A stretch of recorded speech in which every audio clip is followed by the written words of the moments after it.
नमस्कार साथियों, मुफ्त स्टडी प्लस में आपका स्वागत है। आज हम बात करेंगे ऐसी खबर की जो न केवल भारत और कनाडा के रिश्तों के लिए बल्कि वैश्विक कूटनीति के लिए भी अहम है।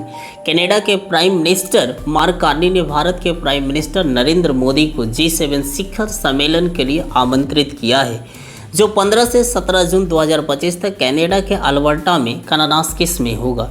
लेकिन यह निमंत्रण सिर्फ एक औपचारिकता नहीं, यह एक ऐसा कदम है जो भारत कनाडा संबंधों में एक नया अध्याय शुरू हो सकता है। आइए सबसे पहले समझते हैं 2023 में कनाडा में खालिस्तानी समर्थक सिख नेता हरदीप सिंह निज्जर की हत्या ने भारत और कनाडा के बीच तनाव को चरम पर पहुंचा दिया था। तत्कालीन कनाडाई प्रधानमंत्री जस्टिन ट्रूडो ने भारत पर इस हत्या में शामिल होने का आरोप लगाया, जिसे भारत ने निराधार और राजनीति से प्रेरित करार देते हुए खारिज कर दिया। इसके बाद दोनों देशों ने राजनयिकों को निष्कासित किया और कनाडा ने अपने उच्चायुक्त को वापस बुला लिया।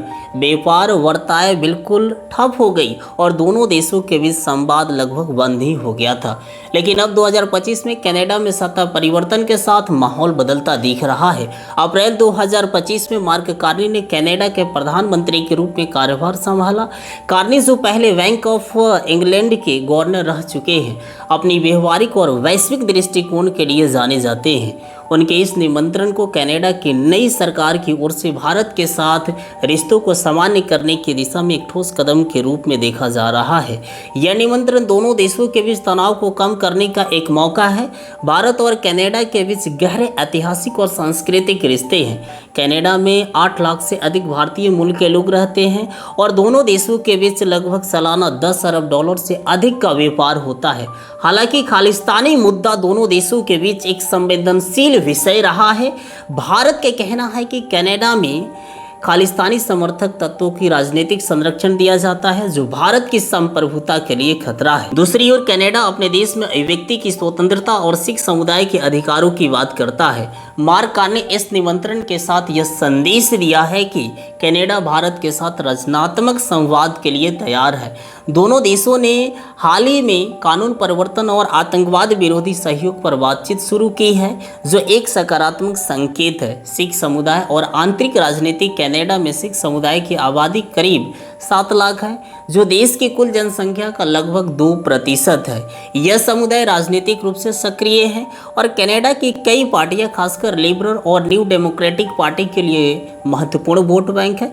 विश्व सिख संगठन और सिख फेडरेशन ऑफ कनाडा ने मार्क कार्नी के इस निमंत्रण की आलोचना की है। उनका कहना है कि सिख कनाडाइयों की भावनाओं को ठेस पहुंचाने वाला कदम है। लेकिन दूसरी ओर कनाडा में भारतीय समुदाय का एक बड़ा हिस्सा है इस निमंत्रण का स्वागत कर रहा है। उनका मानना है कि यह दोनों देशों के बीच संबंधों को मजबूत करेगा और कनाडा में भारतीयों के लिए नया अवसर खोलेगा। G7 शिखर सम्मेलन में विश्व की 7 सबसे विकसित अर्थव्यवस्थाएं America, Britain, France, Germany, Italy, Japan और कनाडा का मंच है। भारत हालांकि G7 का सदस्य नहीं है, लेकिन 2019 से नियमित रूप से अतिथि देश के रूप में आमंत्रित किया जा रहा है। भारत की अर्थव्यवस्था जो अब $4 ट्रिलियन से अधिक की है और इसकी भू राजनीतिक स्थिति इसे वैश्विक मंच पर एक महत्वपूर्ण खिलाड़ी बनाती है।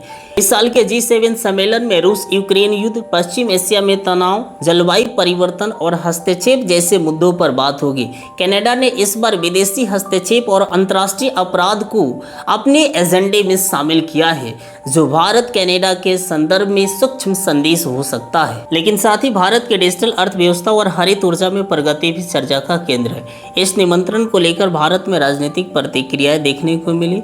विपक्षी दल जैसे कांग्रेस ने शुरू में दावा किया था कि भारत को G7 में आमंत्रित नहीं किया गया और इसे भारत की कूटनीतिक असफलता बताया। लेकिन पीएम मोदी की घोषणा के बाद ये दावे खारिज हो गए।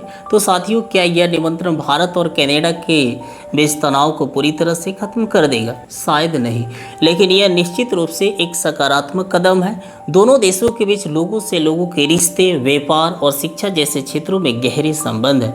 अगर दोनों देश आपसी सम्मान और हितों को ध्यान में रखकर आगे बढ़े तो यह संबंध में एक नई शुरुआत हो सकती है। तो साथियों, G7 सम्मेलन और इस निमंत्रण के साथ भारत कनाडा के संबंध में एक नया मोड़ आया है। क्या यह तनाव को कम करने में सफल होगा या यह सिर्फ एक औपचारिक कदम है? ये तो वक्त ही बताएगा। आप इसके बारे में क्या सोचते हैं हमें कमेंट्स में ज़रूर बताएं। और हाँ, ऐसी ही खबर और विश्लेषण के लिए मुफ्ती स्टडी प्लस को सब्सक्राइब करना ना भूलें।